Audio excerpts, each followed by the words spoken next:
Bismillahirrahmanirrahim. Assalamualaikum warahmatullahi wabarakatuh. Yang saya hormati kepada Bapak Muhammad Fairuz Zabadi Al-Bahai MPDI, dan yang saya hormati kepada semua teman-teman dadris matematika kelas B. Pertama-tama marilah kita panjatkan puja-puji syukur kita kepada Allah Subhanahu wa Ta'ala yang telah memberikan kita nikmat-nikmatnya berupa nikmat iman, Islam, dan kesehatan. Tidak ketinggalan pula, marilah kita haturkan sholawat serta salam kita kepada baginda Nabiullah Muhammad SAW yang telah membawakan Islam ke dunia ini. Sholawat yang kita haturkan kita bisa diakui oleh umatnya dan mendapatkan syafaatnya di yaumil kiamah. Amin amin. Kami dari kelompok 11 akan mempresentasikan hasil diskusi kami dengan materi hakikat filsafat pendidikan dengan anggota Isfani Rahmah Alfi dengan NIM 2621036 sebagai pemateri kedua, dan Putri Bastari dengan NIM 2621052, dan Hana Muldina Yusro dengan NIM 2621046 sebagai pemateri keempat, dan saya Arif Setiawan dengan NIM 2621050 sebagai moderator dan pemateri 1. Baik, untuk menyingkat waktu, marilah kita langsung ke pembahasan pemateri 1 yang akan dibawakan oleh saya sendiri. Baik, mari kita masuk ke materi 1 dengan materi apa itu hakikat filsafat pendidikan.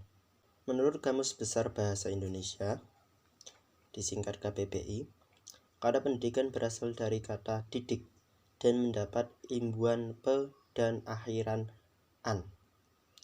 Maka kata ini mempunyai arti proses atau cara atau pembuatan mendidik. Secara bahasa, definisi pendidikan atau proses pengubahan sikap dan tata laku seorang atau kelompok orang dalam usaha mendewasakan manusia melalui upaya pengajaran dan pelatihan. Menurut UU Sindiknas No. 20 tahun 2003 adalah usaha sadar dan terencana untuk mewujudkan suasana belajar dan proses pembelajaran agar peserta didik secara aktif mengembangkan potensi dirinya untuk memiliki kekuatan spiritual keagamaan, pengendalian diri, kepribadian, kecerdasan, akhlak mulia, serta keterampilan yang diperlukan diri dalam dan masyarakat. Dan pendidikan menurut Undang-Undang No.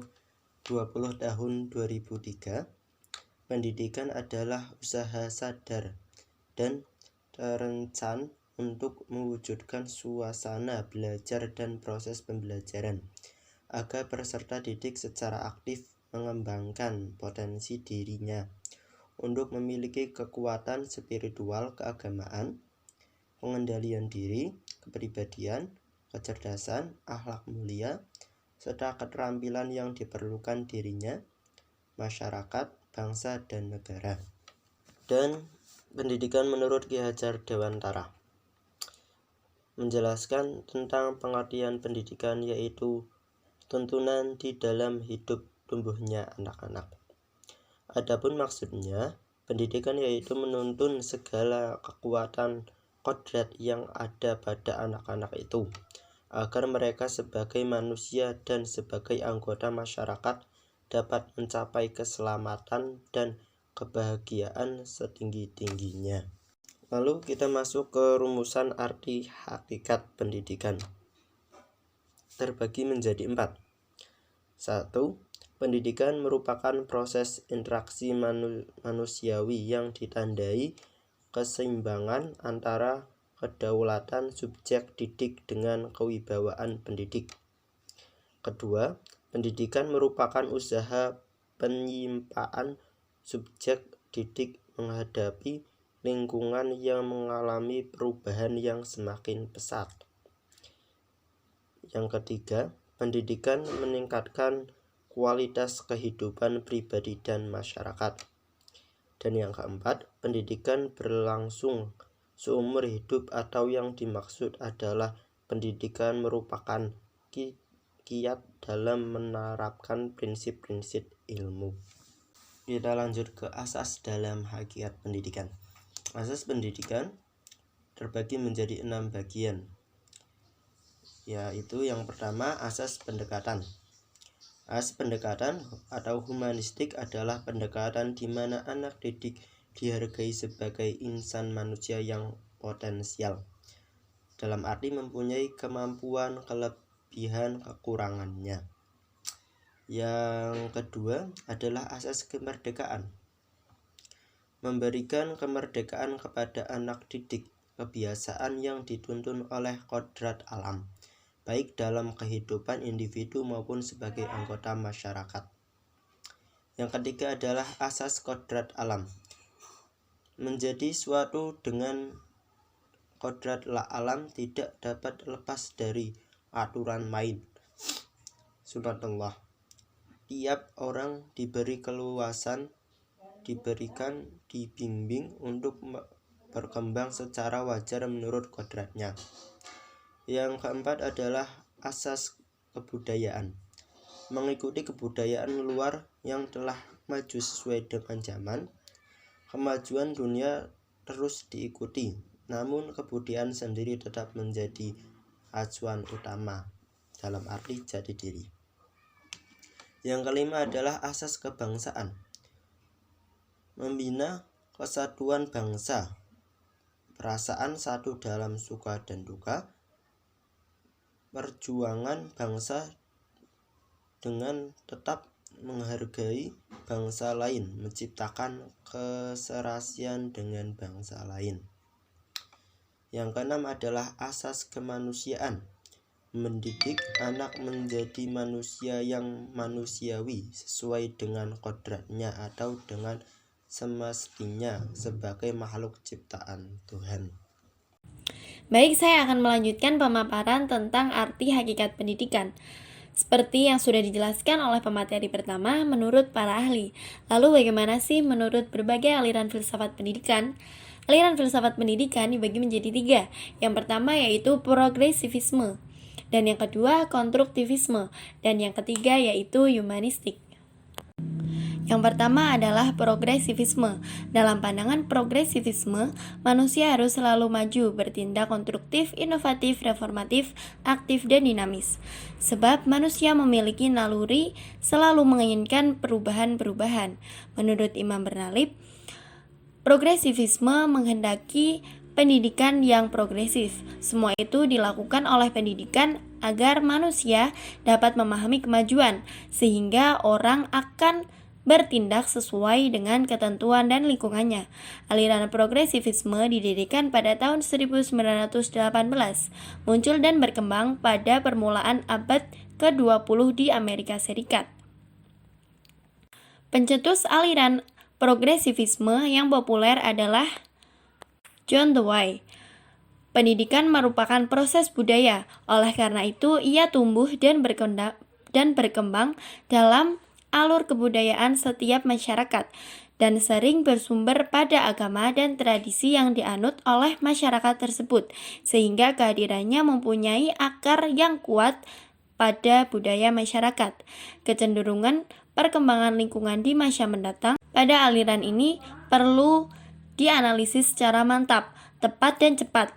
Pengaruh lingkungan tersebut dapat menimbulkan tantangan dan kendala, akan tetapi sekaligus dapat bermanfaat juga sebagai peluang.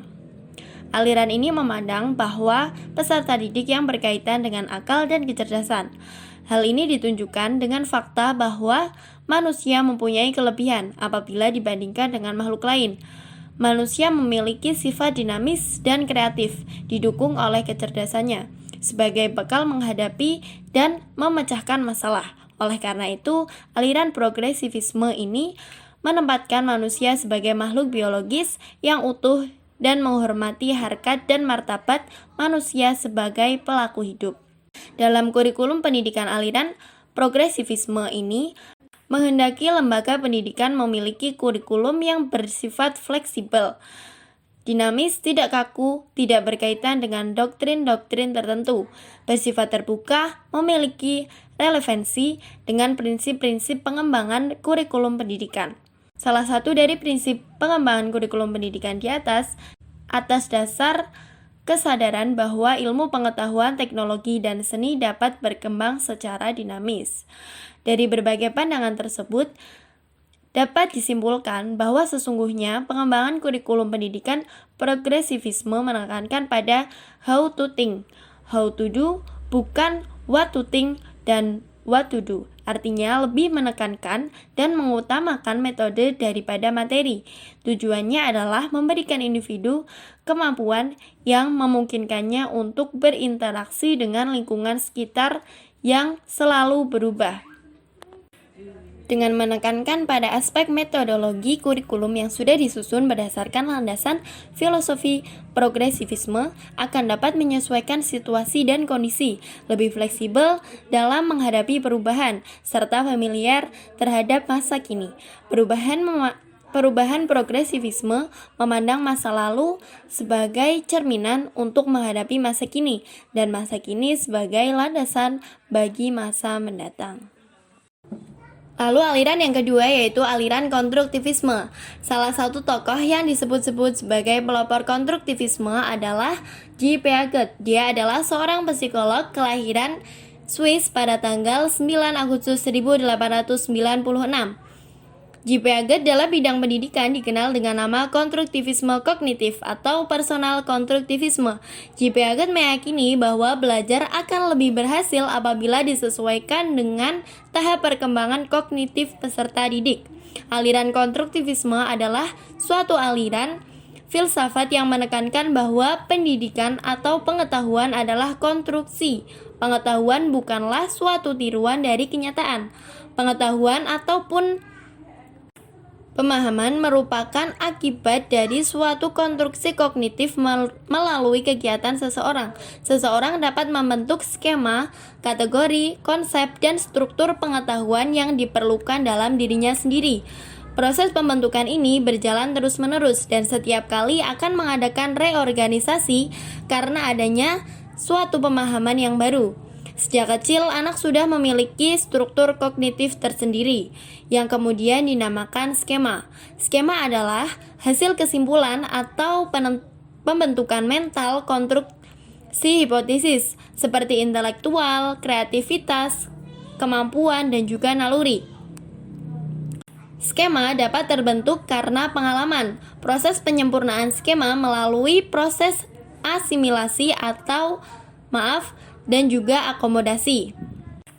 Asimilasi adalah suatu bentuk persepsi, konsep, ataupun pengalaman baru ke dalam suatu pola yang sudah ada dalam pemikiran atau penyerapan informasi yang baru.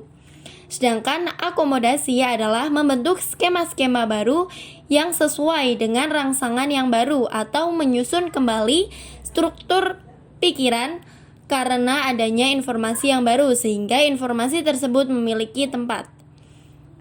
Asimilasi dan juga akomodasi terbentuk berdasarkan pengalaman siswa. Hal ini merupakan proses penyesuaian konsep dan ide-ide baru dengan kerangka berpikir yang telah ada di dalam pikiran siswa. Siswa harus punya pengalaman dengan membuat hipotesis, memecahkan masalahnya, mencari jawabannya, menggambarkan masalahnya, mengadakan refleksi, mengungkapkan pertanyaan-pertanyaannya, serta mengekspresikan gagasan-gagasan. Nah, dalam hal ini dapat membentuk konstruktif yang baru. Siswa yang aktif dalam pengembangan pengetahuan bukan guru ataupun orang lain. Kreativitas dan keaktifan siswa membantu siswa menjadi orang yang kritis dalam menganalisis suatu hal, karena siswa berpikir bukan hanya meniru. Mengajar dalam pandangan konstruktivisme bukanlah mentransfer pengetahuan dari orang yang sudah tahu kepada orang yang belum tahu, melainkan membantu seseorang agar dapat mengonstruksikan diri sendiri untuk mengetahui pengetahuannya lewat kegiatan terhadap fenomena dan juga objek yang diinginkan. Adapun prinsip-prinsip dari aliran konstruktivisme antara lain yaitu Yang pertama, pengetahuan dibangun oleh siswa sendiri secara aktif. Yang kedua, tekanan dalam proses belajar terletak pada siswa. Dan yang ketiga, pengajar adalah membantu siswa dengan belajar. Tekanan dalam proses belajar lebih pada proses, bukan pada hasil. Kurikulum menekankan partisipasi siswa dan juga guru adalah sebagai fasilitator. Arti kurikulum menurut kaum konstruktivitis adalah niat dan harapan yang ingin dituangkan dalam bentuk rencana ataupun program pendidikan untuk dilaksanakan oleh guru di sekolah. Kurikulum merupakan salah satu alat untuk membina dan mengembangkan siswa menjadi manusia yang beriman dan bertakwa kepada Tuhan Yang Maha Esa, berakhlak mulia, sehat, berilmu, cakap, kreatif, mandiri, dan juga menjadi warga negara yang demokratis serta bertanggung jawab. Konstruktivisme dalam pembelajaran mempengaruhi dari pembentukan kurikulum, perencanaan, pelaksanaan, penilaian, sehingga evaluasi pembelajaran dapat dilaksanakan dengan baik. Konstruktivisme sangat menitik beratkan tentang apa dan bagaimana peserta didik mengetahui pengetahuan. Peserta didik akan melakukan rekonstruksi pengetahuan sebelumnya setelah mendapatkan pengetahuan yang baru merupakan interaksi dengan lingkungan belajarnya. Selain mementingkan proses, konstruktivisme juga mementingkan hasil yang didapatkan oleh peserta didik. Aliran yang terakhir, aliran humanistik. Aliran humanistik muncul pada pertengahan abad 20 sebagai reaksi teori psikodinamika dan behavioristik. Teori psikodinamika dipelopori oleh Sigmund Freud yang berupaya menjelaskan hakikat dan perkembangan tingkah laku kepribadian. Model psikodinamika disebut dengan teori psikoanalisis. Menurut teori ini, tingkah laku manusia merupakan hasil tenaga yang beroperasi di dalam pikiran yang sering tanpa disadari oleh individu. Tingkah laku manusia lebih ditentukan dan dikontrol oleh kekuatan psikologis, naluri irasional yang sudah ada sejak awal setiap individu. Sedangkan behavioristik merupakan aliran dalam pemahaman tingkah laku manusia yang dikembangkan oleh John B. Watson. Menurut teori ini, tingkah laku manusia sepenuhnya ditentukan oleh aturan-aturan, bisa diramalkan dan juga bisa dikendalikan. Salah satu tokoh aliran humanistik terkenal adalah Abraham Harold Maslow. Maslow dikenal sebagai pelopor aliran psikologi humanistik. Teorinya yang sangat terkenal sampai dengan hari ini adalah teori tentang hierarchy of need.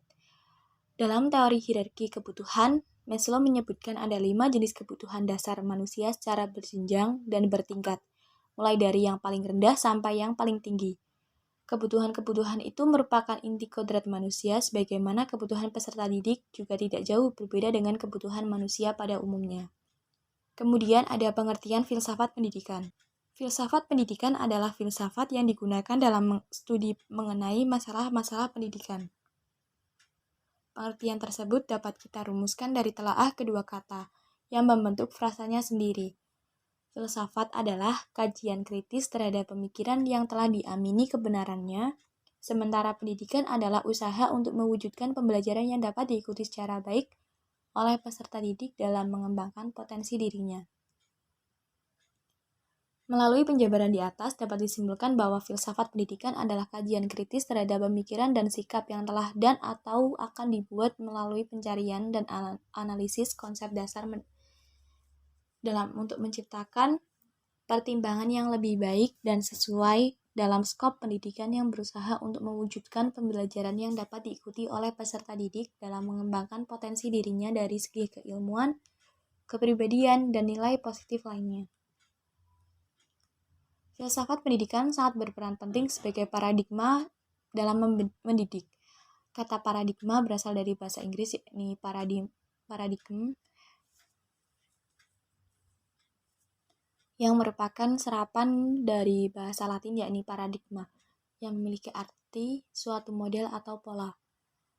Serta di dalam bahasa Yunani disebut paradigma, yang memiliki arti membandingkan. bersebelahan, dan juga memperlihatkan. Maka dapat disimpulkan bahwa istilah paradigma ini umumnya merujuk pada cara atau pola berpikir atau juga cara penyelesaian masalah yang dilakukan manusia. Assalamualaikum warahmatullahi wabarakatuh. Nama saya Hana Maulida Ramadhani dengan NIM 2621046. Di sini saya akan menjelaskan macam-macam paradigma dalam pendidikan. Macam-macam paradigma itu terbagi menjadi 3. Yang pertama paradigma behavioristik, yang kedua ada paradigma konstruktivistik, dan ketiga ada paradigma sosial kognitif. Yang pertama saya akan membahas paradigma behavioristik, yaitu membentuk kebiasaan agar menampilkan hasil secara cepat. Nah, dalam dunia pendidikan, paradigma behavioristik ini dikenal dengan sebagai paradigma klasik. Nah, paradigma ini muncul pada tahun 1930-an yang dipelopori oleh Pavlov, Watson, Skinner, dan Thorndike. Paradigma ini cukup berpengaruh dalam dunia pendidikan sampai pada tahun 1960 sampai 1970 di Barat dan bahkan sampai tahun 1990-an di Indonesia.